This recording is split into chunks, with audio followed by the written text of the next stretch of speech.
Welcome to Kitbag, the ultimate destination for football fans. Whether you're cheering for Arsenal, Chelsea, Manchester United, or any other top club, we've got your team's colors running through our veins. From official replica kits to custom player prints of your favorite stars like Ronaldo, Messi, and Kane, Kitbag is your one-stop shop for all things football. Powered by Fanatics, we deliver to over 180 countries, ensuring you get the gear you need fast. For true football passion, think Kitbag. Visit kitbag.com today. That's kitbag.com. Kitbag. Overwhelmed by your inbox? Clean Email is here to help. Organize, clean, and manage your emails with powerful automation tools. Say goodbye to spam and clutter and enjoy a stress-free inbox. Try Clean Email today at cleanemail.com. That's CLEAN email.com.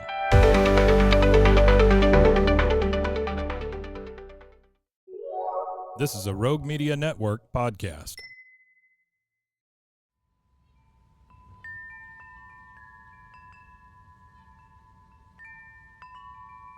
Welcome to the Astrology Table podcast.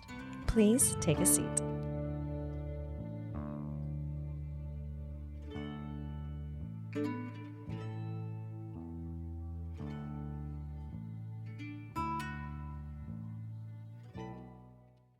I'm Rachel. I'm April. And welcome to the Astrology Table.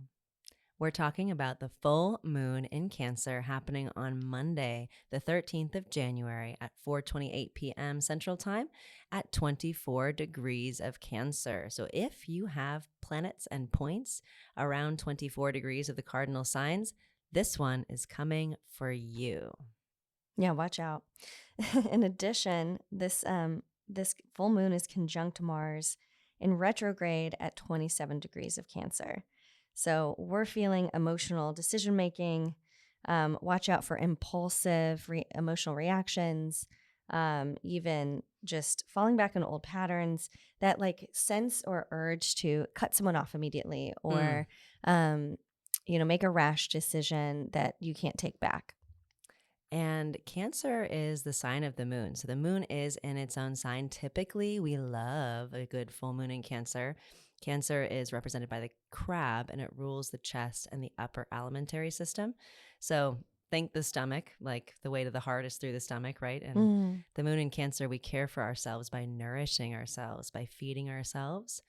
But with Mars here in the mix, like real close, within 3 degrees of the moon, we are going to, I think, almost be triggered around those very same things. Yes, this is like someone making a comment about your diet and you taking it super personally. Like, I can't believe you're either giving you crap for being vegan or for not being vegan. You know, whatever you pick, there's going to be some kind of criticism that could feel deeply personal. And I feel like there is, even though Cancer is a cardinal sign, this incredibly dual nature to the moon, because the moon itself, rulership, love it.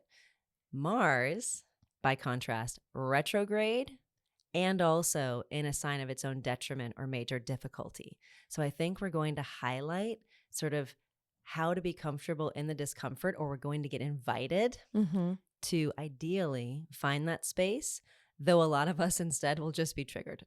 Yeah, just being triggered. And I want to talk a little bit about this concept of the home, and because Cancer and the moon rule home and mother. It's the mother of the sky.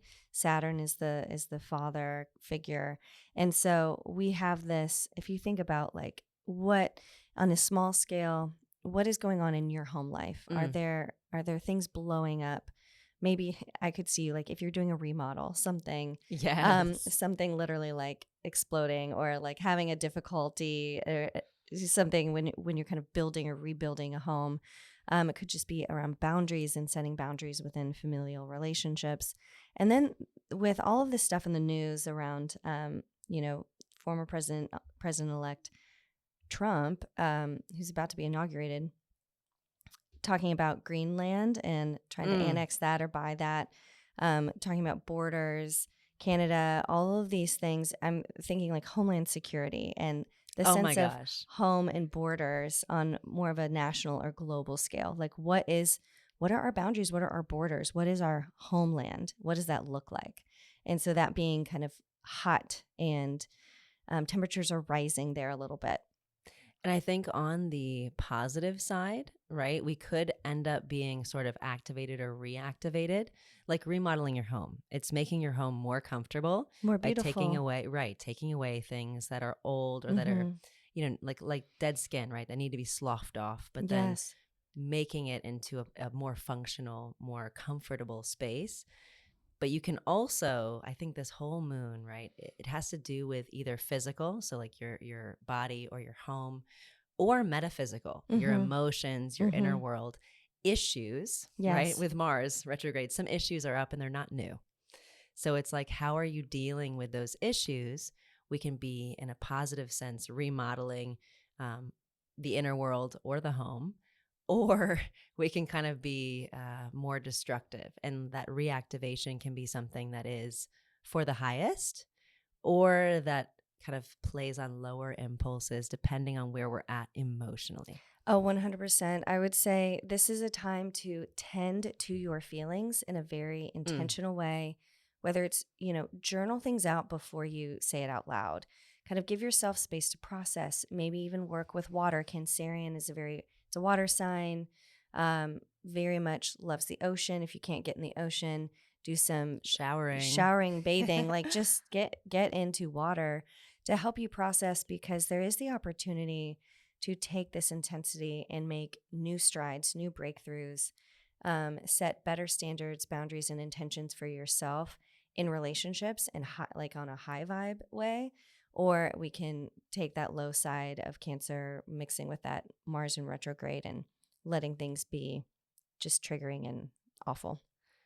Well, and this is a cardinal sign. Mm-hmm. So, like you said, you can take the high road or you can be going in a different, lower direction, but you are directional. So, Yes. this is going to be shift. This is going to be development or change. And we can kind of orient ourselves based on that inner compass. Though I will hold space for some things, like you were saying, could blow up, which will undoubtedly trigger. Mm-hmm. And like if there's a death in the family, or if you just lost your home, right? If that just burned down, if you're in LA listening to this, Exactly. I'm not telling you to make that into a personal development story. Right. But there is always something that you can learn or grow from or with.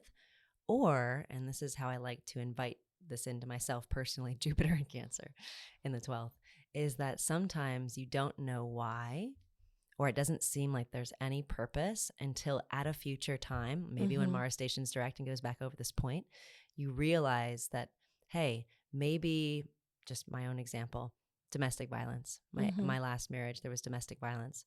And I didn't understand why any of this was happening to me. And maybe there is no purpose.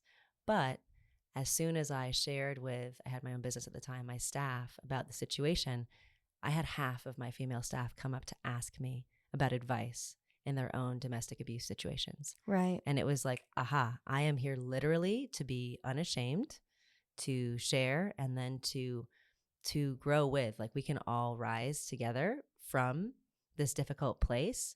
And if I hadn't been here, I could not hold space for a space I didn't know. Exactly. You claiming that space and speaking your truth and having lived your experiences create an opportunity for growth and healing in the collective and on an individual level. So, yeah, we don't need to toxic positivity, Yeah. think tragedies like domestic violence or, people devastatingly losing their homes right now. Just my heart is so with everyone in the Palisades and LA in general.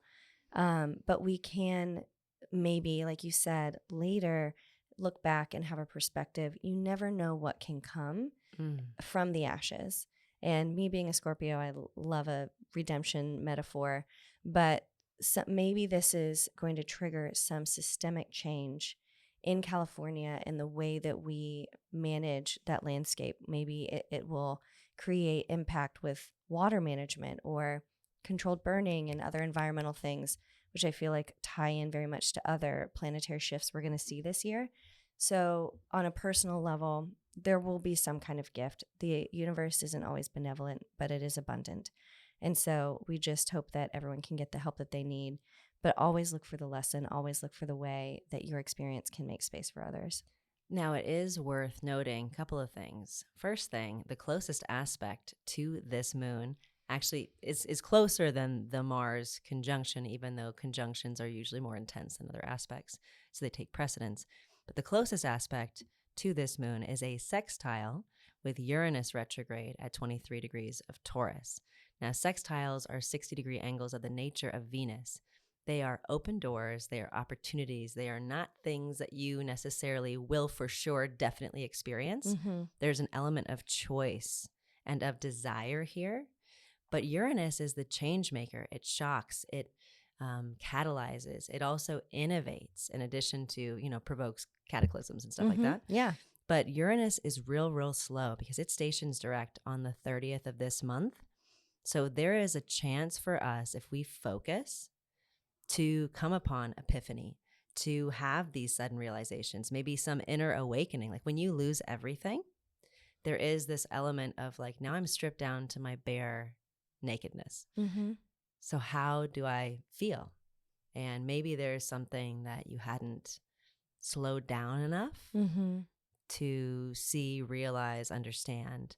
So there might be some unexpected connections or like some inner realizations. You know, that kind of feeling of connecting dots when you're like, wait, that, oh my gosh. Like just It sort of all that. had to come together at the exact right time.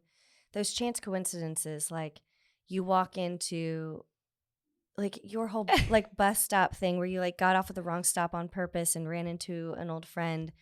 Rachel has great stories about just following her intuition and seeing where it takes her. Shoot, last night we didn't mean to go to Butcher Cellar, And a restaurant, and we both were there.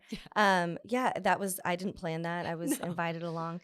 So it's just watch for those kismet moments where it feels like a total coincidence, or how could right place, right time type thing.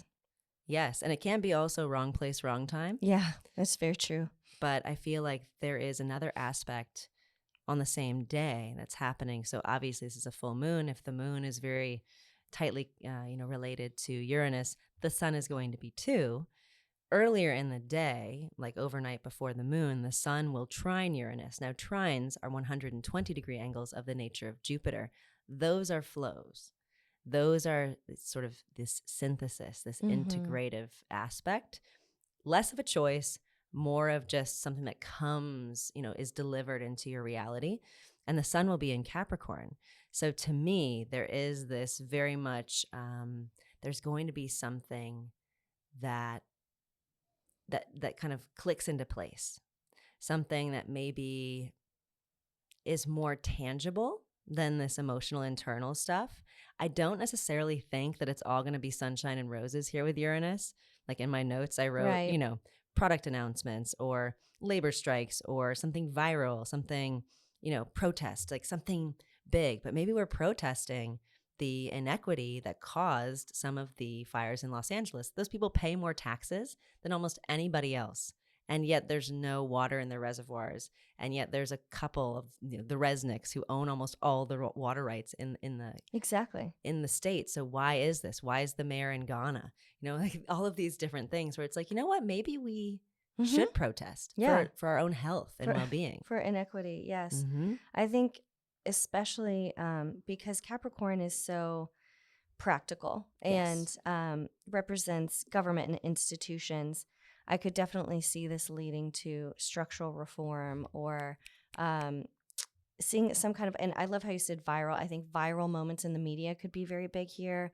Someone getting that secret video footage that goes viral and changes the way we see everything. I think watch for those profound kind of lightning strike moments where we can't go back. If you think about, and maybe you remember kind of the exact astrology of like certain instances with like Rodney King or with George Floyd, where there was, the collective became aware of something, it was unjust, and then there was a before and after kind of moment in our collective consciousness. And there are some that we're about to talk about with the nodal shift. Yes. And the nodal shift will happen just like a day before this. And we didn't go over it because we had too many important transits in the last iteration of this podcast, but we will right now. And there's definitely some like, correlation with that. Hey, we will not take this anymore, and we're going to break through this, and definitely some virality stuff there. But I feel like there's going to be some major progress somewhere, and it might be, you know, toppling a leader that is, you know, a dictator, or it might be, you know, some sort of labor strike, like we are not going to take this anymore. Or it might be, quite frankly, something that has some future, I say future, near future implications, because the other thing that I wanted to mention is that Jupiter will enter Cancer this summer, June 9th. And Jupiter is exalted in Cancer. So we've got this lunation here just about 6 months away from Jupiter's ingress. So everything that Mars shakes up and agitates, Jupiter is going to come through and either bring the purpose, bring the lesson, or bring the healing. Yeah, absolutely. Oh, I'm so excited about that transit. Yo, as a natal Jupiter in Cancer, cannot wait. Oh, yeah, that's going to be good Cannot for wait. you. Yes, Jupiter returns once every 7 years. You get like your favorite spiritual time when you're a Jupiter in Cancer. I think the last kind of thing I wanted to mention specifically about the full moon and all these aspects around the full moon is that there may be some kind of a push-pull dynamic that you're feeling with your inner world and outer world. Oh, yeah. Like the challenge is, how do we keep our inner peace and our inner homeostasis despite things kind of blowing up around us? You know, how do you not feel helpless in the wake of devastation or catastrophe or challenging dynamics?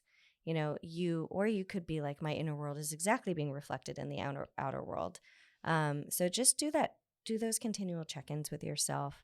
Make sure you're nurturing your body, like we mentioned, taking care, going slow if you need to, because it could get spicy. Oh, yeah. I'm thinking shadow work, grief work. All good, yeah. But all of those things also necessitate change. Yeah. And with this moon, I think you're totally right. There's going to be something that you feel called to change or that you're forced to change. It may just be forced upon you. I think the Mars with the moon and both of the Uranus aspects, it's like, bitch, you gonna change, whether you like it or not. And it could be hyper innovative. It could be getting this like brilliant idea to fix, you know, a new solution to an old problem. Oh, yes. You know, like a new perspective that's like, this was sitting in front of us this whole time. How did we not see it before? So it could be really exciting. It could be very eye-opening, or it could just be like, you know, the rug, it could feel like the rug is being pulled out from under you. And so you've got to make a move. And with the nervous system, to that point, excitement of the nervous system can feel like, you know, butterflies and anticipation and joy, or Anxiety. It can feel like anxiety, nervousness, like breakdown. Yeah, exactly. So wherever it finds you, I hope that we give ourselves grace. Yes. Give that's a good ourselves word. space to change, because change isn't always easy. And now we stop for a break for a word from our sponsors.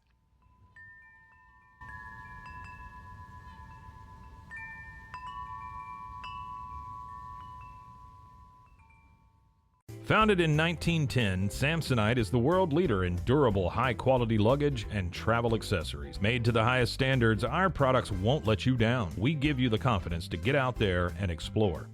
Inspired by the past, devoted to the present, and built to inspire a multi-generational future, Samsonite is here to elevate your journey. Travel with Samsonite and pack confidence every step of the way. Shop now at shop.samsonite.com. Samsonite.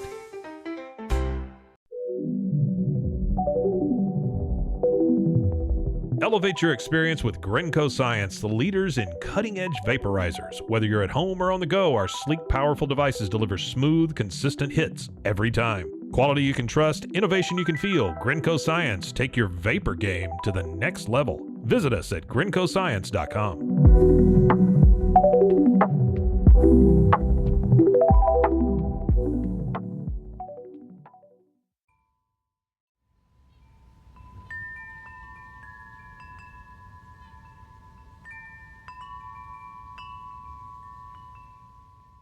Welcome back. We are going to go over the 3 top transits of this lunar cycle. I am so excited that we are talking today about the nodes. They are moving from the axis of Aries and Libra to Pisces and Virgo. So this transit will happen on Sunday, January 12th at 3:56 a.m. Central Time. So the nodes, I'll pitch it to Rachel to kind of describe what nodes are, and because they're not planets, they're mathematical points, but they still matter in a really big way. Yeah, I did not originally, as a traditional Hellenistic astrologer, work with nodes, but they just showed up so much in so many different types of charts, specifically family charts, synastry, and death charts, that I've definitely felt like I have to work with them. And it's worth noting this will have happened, like I said earlier, just before this lunation. But I wanted to talk about it now, one, because it's so close, and two, because this is the first lunation with the nodes in their shifted space. Exactly. This is So the it's like first the one. clean slate. We just turn the page into this new kind of global energy, and then we get to experience the moon post this shift. Exactly.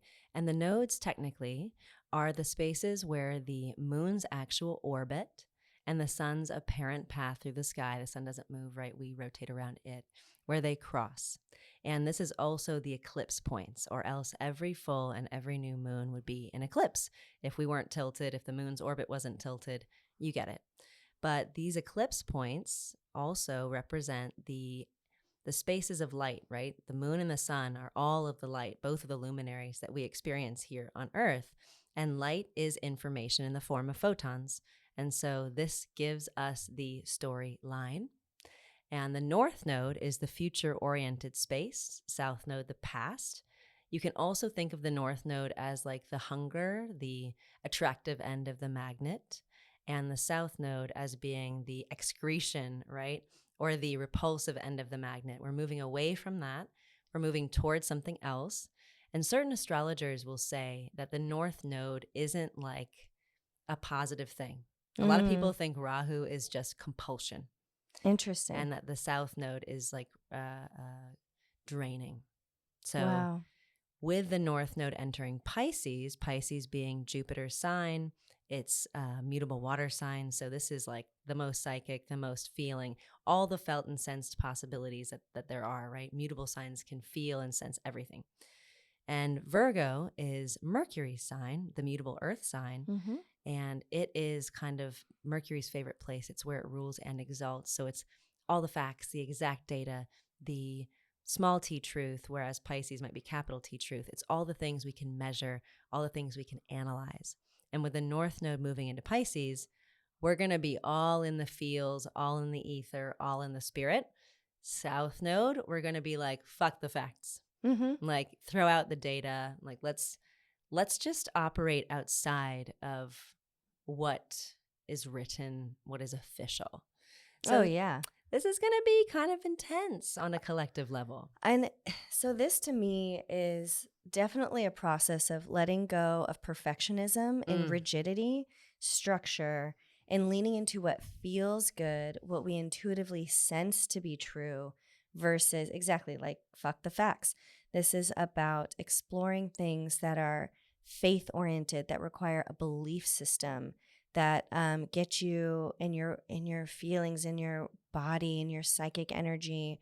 And I'm really curious how this will play out from the collective, because the North Node in Aries that we just transited out of, that's very much the individual. We're like achieving, we're doing, we have energy, goals, accomplishments, focus. And Pisces is very, very different. We're going from the youngest sign of the zodiac to the oldest sign of the zodiac.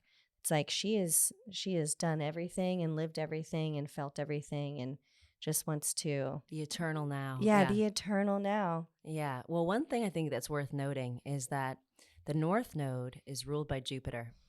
And North Node often gets a little bit more airtime than the South Node. It kind of sucks up all the energy and the attention.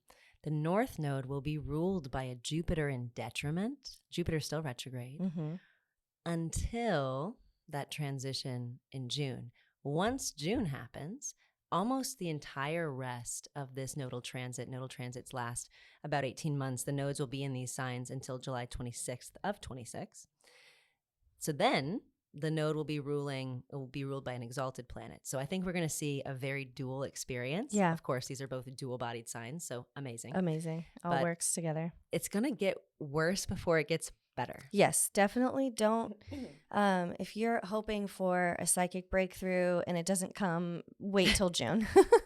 Just hang in there. It's going to get better for sure.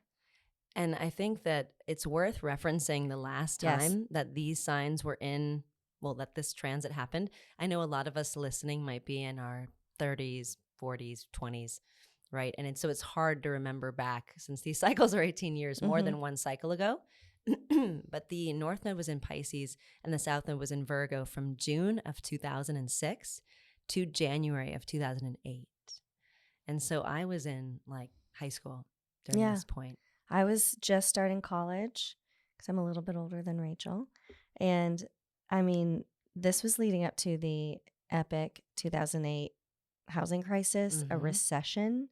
So if you think about throwing out the data, you know, it's interesting to imagine. Wild speculation. Wild speculation. It could be, you know, we built, you know, we felt like everyone thought the housing market was so solid. Oh, yeah. Until someone actually got into the details, which is very Virgo, and started figuring out. And then, you know, if you've seen The Big Short, this would be a good movie to go and revisit. Just watch out for some things that we feel like are untouchable to either melt away or be transformed or have some kind of spiritual reckoning, maybe even like a crisis of faith or something. I think we're in for something big. And to underscore that, just a couple of major world events from the last iteration of this transit. So, of course, I have to start with the fact that Israel launched a Gaza offensive in response to Hamas rockets and invaded Lebanon because of some IDF soldier kidnappings by Hezbollah. So, like, is this repeating itself or what? Yeah, seriously. Pluto was officially demoted as a planet during this time. I find that really funny. Yeah, renaming or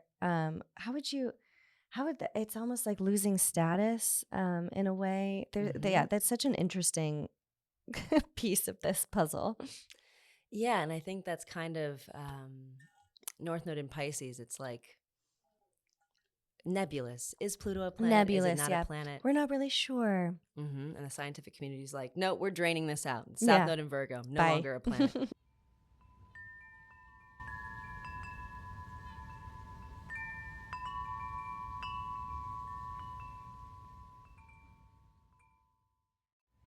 Imagine what's possible when learning doesn't get in the way of life. At Capella University, our game-changing FlexPath learning format lets you set your own deadlines so you can learn at a time and pace that works for you. It's an education you can tailor to your schedule. That means you don't have to put your life on hold to pursue your professional goals. Instead, enjoy learning your way and earn your degree without missing a beat. A different future is closer than you think with Capella University. Learn more at capella.edu. We're so done with New Year, New You. This year, it's more you on Bumble. More of you shamelessly sending playlists, especially that one filled with show tunes. More of you finding Geminis because you know you always like them. More of you dating with intention because you know what you want. And you know what? We love that for you. Someone else will too. Be more you this year and find them on Bumble.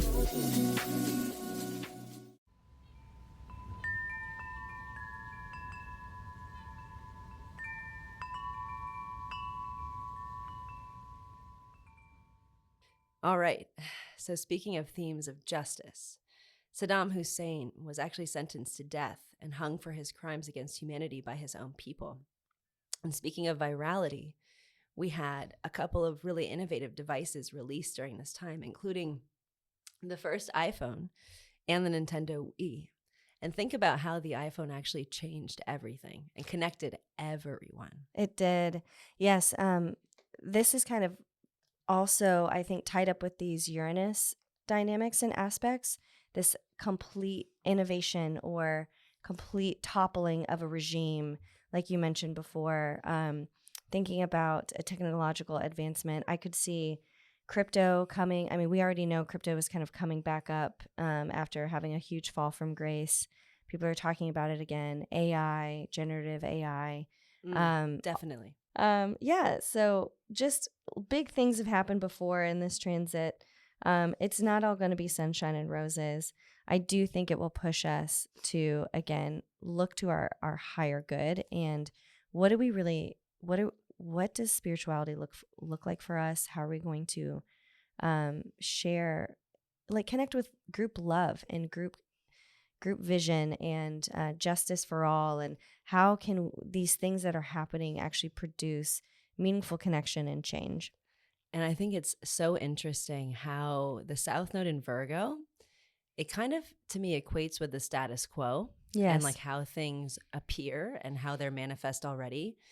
The technology that was launched during this last go around of the nodes here, it was so connective and so transformative. Like, I remember when the iPhone first came out, it was so strange to see people able to have maps. Remember, I had a Mm-hmm.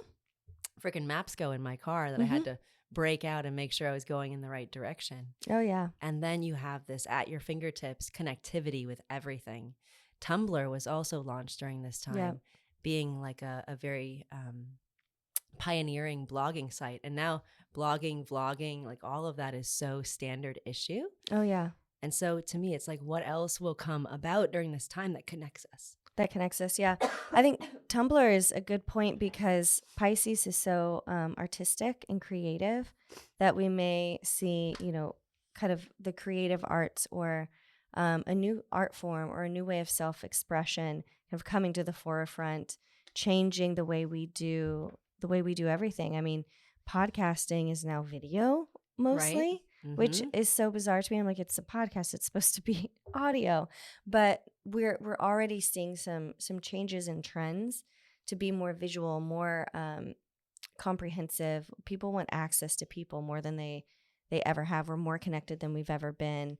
Maybe there will even be backlash against that. Maybe we're going to have one of the trends. So the New York Times Culture Desk did a series of predictions. All these different staff writers for different areas. They're predicting different trends in the new year, and one was a backlash against the iPhone, against being on your phone and being connected. We're seeing how schools are banning phones and not letting students be on phones because it's literally because they want to record fights on their phone and share them. It incites more fights in school. Virality. Yeah, virality, because they want to replay it. So all these things, it could be like more or complete moving away from. Well, I think one thing that's about to happen and is supposed to take place during the very beginning of this transit is the US ban of the TikTok app. Exactly. Oh, thank you for bringing that up. And I think it's very interesting because TikTok is this very connective thing. And I feel as if it's going to be a backlash, kind of like you spoke to, against this very, very thing. At the same time, people are predicting the rise of VPNs. VPNs being essentially the democratization of internet access. Like you don't get to know where I'm coming from. Right. Freedom of access, freedom of speech, freedom of connectivity, because connectivity is power. And I think a lot of the powers that be fear that sort of thing. And what happens when we all come together? That is exactly right. That's such a good point. Should we move to the next transit? Absolutely. So our second transit is the sun entering Aquarius on Sunday, January 19th at exactly 2 p.m. Central Time. And Aquarius is our fixed air sign ruled by Saturn. It's the 11th sign, represented by the water bearer and ruling the lower legs and circulatory system. But the sun does not love being in Aquarius. It's in its detriment because in the Northern Hemisphere, we are in midwinter. So the solar is at its least solar. It's not very strong or powerful in this Northern Hemisphere. Exactly. Saturn rules this. So like we've got to be cold and dry and hunkered down this winter. But I think in terms of a personal sense, it is hard for us. Like if you have a sun in Aquarius, you have to, or you feel compelled to express yourself through the lens of the collective. Yes. I wanted to read a little bit from an astrologer, Heidi Rose Robbins. She did this little bit on a podcast with Elise Lunan. And I thought it was so profound the way she described kind of the essence of Aquarius as a sun sign. So she says Aquarius is a sign that can be the lone wolf. It can be one that's like, I'm different than everybody else, or I don't have any feelings. I'm out here kind of doing things on my own from a more traditional perspective. It could be the odd one out. But what Aquarius wants more than anything is true allies, and it's the water bearer. So there's this phrase for Aquarius that says, water of life am I, poured forth for those who thirst. I love that. And I think it's totally worth bringing up that wherever you find Aquarius in your chart is typically the place where you have been outcast or where you have been othered. Ooh, that's Because good. Capricorn is Saturn's sign of tradition, establishment, the structure that is and that has been. And Aquarius is Saturn's future-oriented sign. So what will be and maybe the bleeding edge of things. Modern astrology gives Uranus rulership over Aquarius, so that, innovation and that places where we're a bit different, and where, just for example, a lot of people know Aquarius as the humanitarian sign. Well, the humanitarian is championing the rights of what?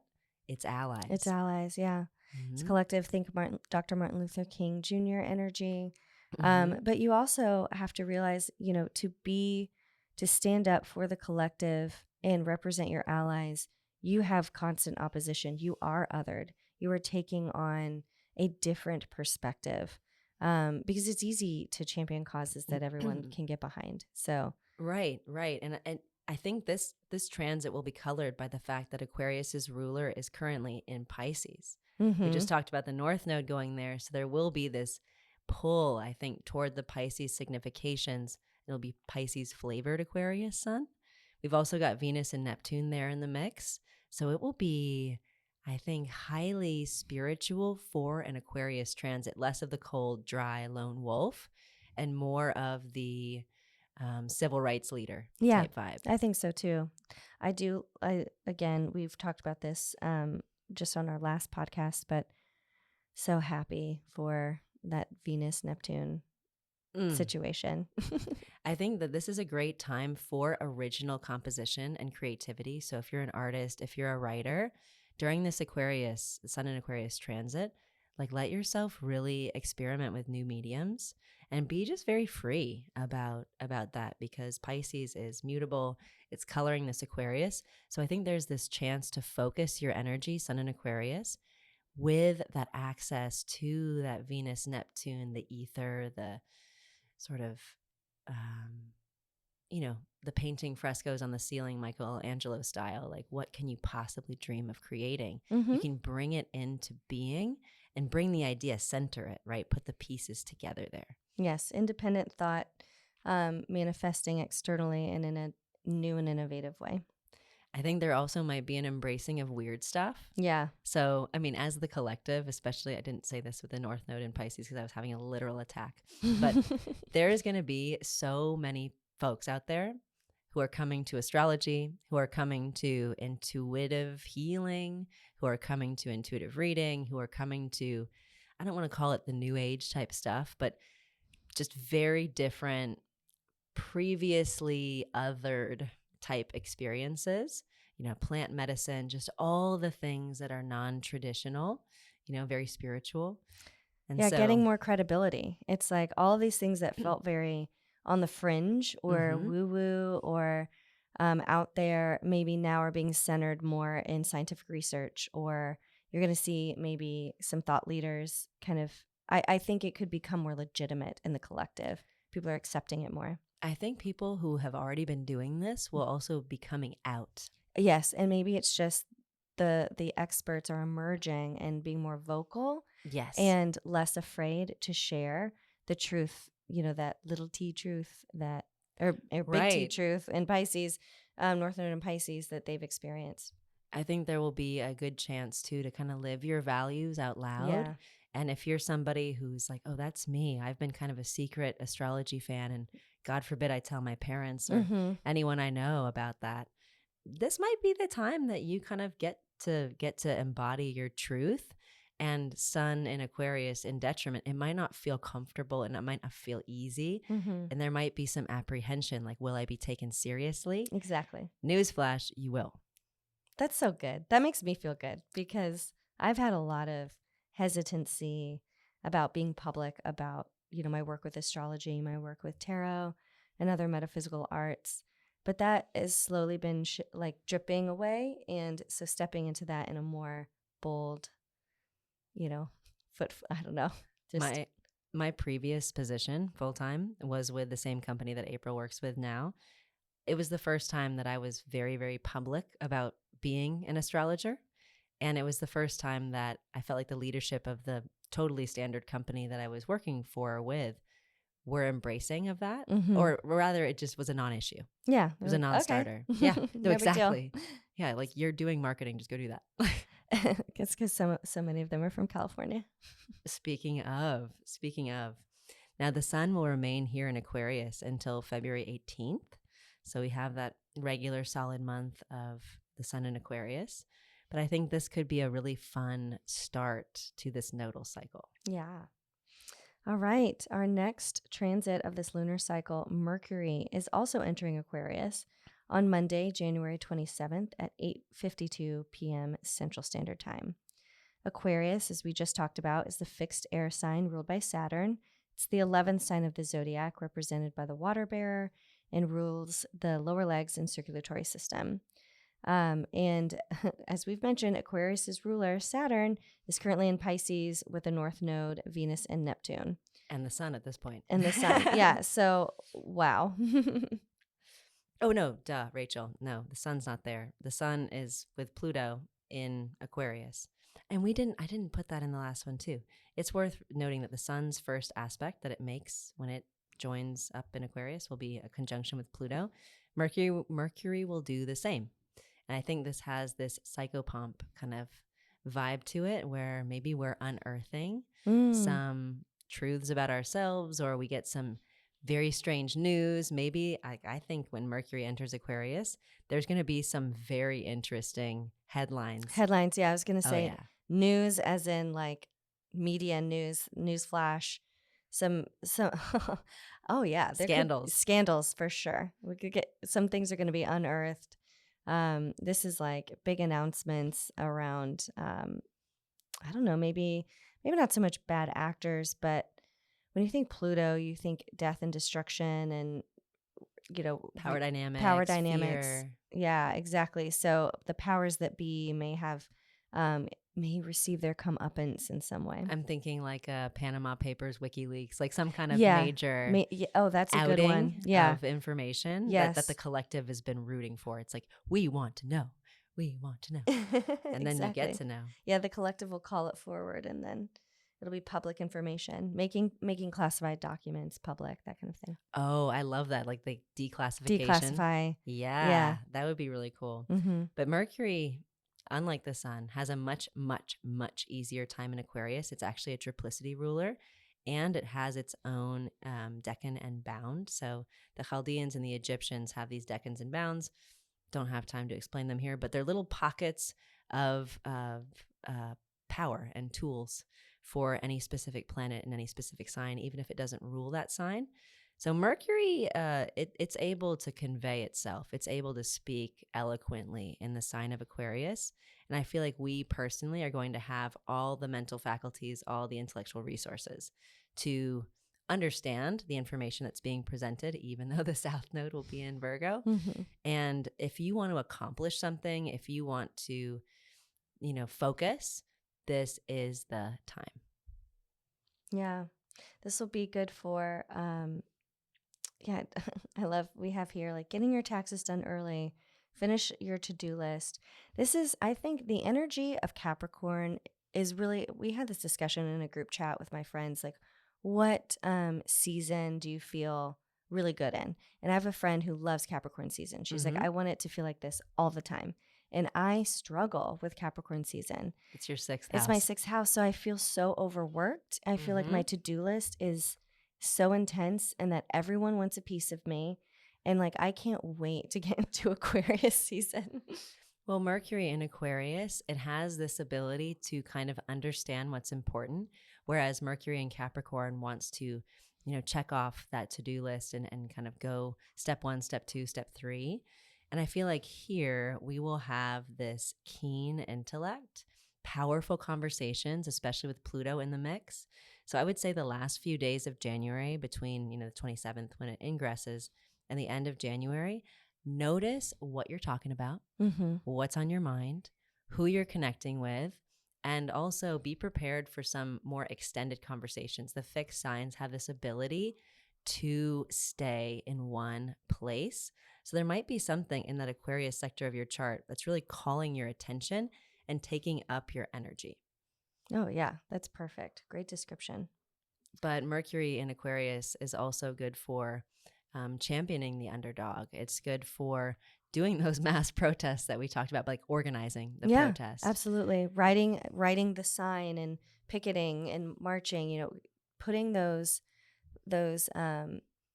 words of, revolution out into the public and getting them, spreading the message, like things going, like messages spreading like wildfire kind of energy. And I think about it too as practical idealism, almost like pro bono legal work. Yeah, that's You're like, good. no, I believe in this and I know what's right. So I'm going to organize and, center or champion this one cause.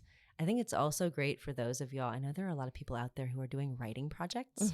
So I said it with the Sun in Aquarius, but if you're looking to finish a contract or to get some stuff on paper or to agree on the terms of something, this will be really great for that, even though the North Node in Pisces with Saturn, the ruler there, like it might be really strange terms that you come to. Something. It might out be of like the a very box. weird agreement. You're Yeah. like, okay, well, I guess I'm okay with that. I guess you're okay with that. But like, this is very unusual. Yeah. And that's good. And I think it could be very, like you were saying, scientific or very detailed conversations about very meta things. Oh, yeah. Yeah. Like high level spiritual conversations with your boss.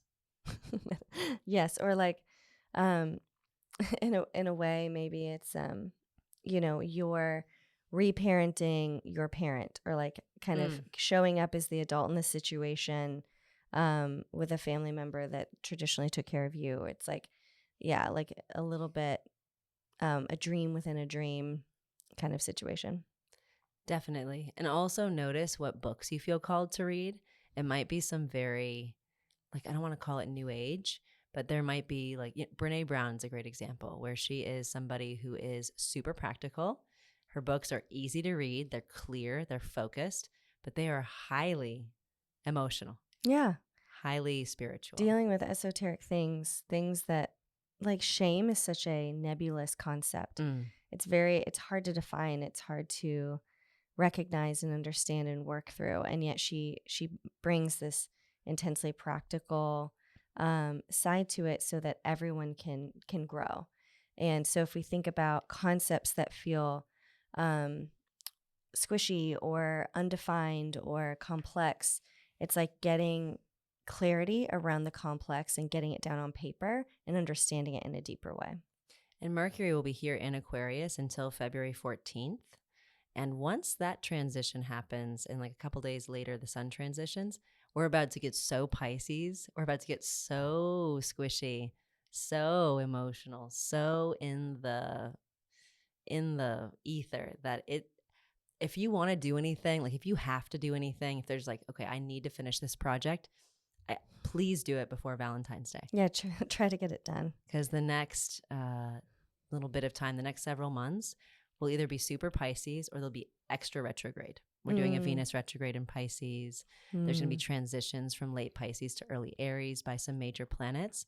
So I feel like this is the this is the moment to do that adulting. Yep. And like do those very practical, pragmatic, long-term consequence things. Yeah, push through and be productive while you can.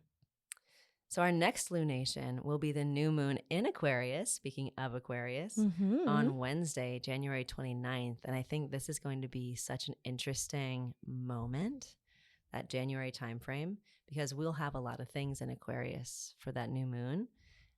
planting some seeds that will sprout during a very rainy season. It's going to be good. We'll see you back there. We'll see you back here very soon. Bye. Bye.